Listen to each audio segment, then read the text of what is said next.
ఓం నమ శివాయ. అందరికీ నమస్కారం. ఈరోజు కార్తీక మాసం 9వ రోజు సందర్భంగా కార్తీక పురాణంలోని 9వ అధ్యాయం. విష్ణుదూతలకి యమదూతలకి వివాదం జరుగుతుంది. యమదూతలతో విష్ణుదూతలు ఇలా అంటున్నారు: మేము వైకుంఠం నుండి వచ్చాము. మీ ప్రభువైన యమధర్మరాజు ఎటువంటి పాపాలు చేసిన వారిని తీసుకురమ్మని మిమ్మల్ని పంపారు అని ప్రశ్నించారు. అందుకు బదులుగా యమదూతలు, విష్ణుదూతల్లారా, మానవుడు చేసే పాపపుణ్యాలకు సూర్యుడు, చంద్రుడు, భూదేవి, ఆకాశము, ధనంజయాది వాయువులు రాత్రింబవళ్ళు సంధ్యాకాలం సాక్షులుగా ఉండి ప్రతిదినం మా ప్రభువు దగ్గరికి వచ్చి తెలియజేస్తారు. మా ప్రభుల వారు వారి కార్యకలాపాలను చిత్రగుప్తునిచే చూపించి ఆ మానవుడి అవసాన కాలంలో మమ్మల్ని పంపించి రప్పిస్తారు.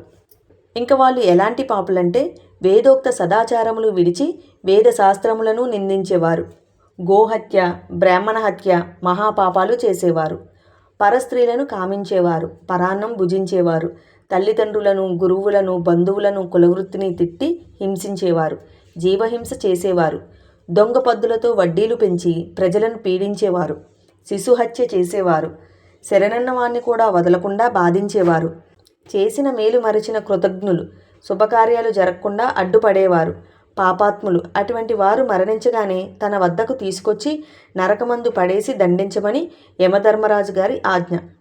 ఇక ఈ అజామీలుడు బ్రాహ్మణుడై పుట్టి దురాచారములు చేసి కులభ్రష్టుడై జీవహింసలు చేసి కామాంధుడై వావి వరసలు మరచి సంచరించిన పాపాత్ముడు. అలాంటి వాడిని విష్ణులోకమునకు ఎలా తీసుకువెళ్తారు అని అడిగారు. విష్ణుదూతలు, యమకింకరులారా, మీరెంత అవివేకులు! మీకు ధర్మ సూక్ష్మములు తెలియవు.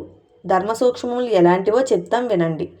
సజ్జనులతో సావాసం చెయ్యువారు, జప దాన ధర్మములు చేసేవారు, అన్నదానం, కన్యాదానం, గోదానం, సాలగ్రామదానము చేసేవారు, అనాథ ప్రేత సంస్కారములు చేసేవారు, తులసీవనమును పెంచేవారు, చెరువులు తవ్వించేవారు, శివకేశవులను పూజించేవారు, సదా హరినామస్మరణ చేసేవారు, మరణకాలంలో నారాయణ అని శ్రీహరిని లేదా శివ అని శివుణ్ణి స్మరించేవారు, తెలిసి గాని తెలియక గాని మరే రూపంలో గాని హరినామస్మరణ చెవిన పడినవారు పుణ్యాత్ములు.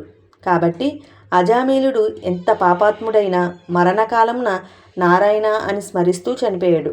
కాబట్టి మేము అతన్ని వైకుంఠంకి తీసుకువెళ్తామని చెప్పారు. అజామీలుడు విష్ణుదూతలు యమదూతల సంభాషణ విని ఆశ్చర్యంతో, ఓ విష్ణుదూతల్లారా, పుట్టినప్పటి నుండి నేటి వరకు శ్రీమన్నారాయణ్ణి పూజ గాని, వ్రతం గాని, ధర్మం గాని చేయలేదు. వర్ణాశ్రమములు విడిచి కులభ్రష్టుడునై నీచకుల కాంతలతో సంసారం చేశాను. నా కుమారుడి మీద ఉన్న ప్రేమతో నారాయణ అన్నంత మాత్రాన నన్ను ఘోర నరకబాధల నుండి రక్షించి వైకుంఠంనకు తీసుకుపోతున్నారు. ఆహా, నేనెంత అదృష్టవంతుడను! నా పూర్వజన్మ సుకృతం, నా తల్లిదండ్రుల పుణ్యఫలమే నన్ను రక్షించినది అని పలుకుతూ సంతోషంగా విమానమెక్కి వైకుంఠంనకు వెళ్ళాను.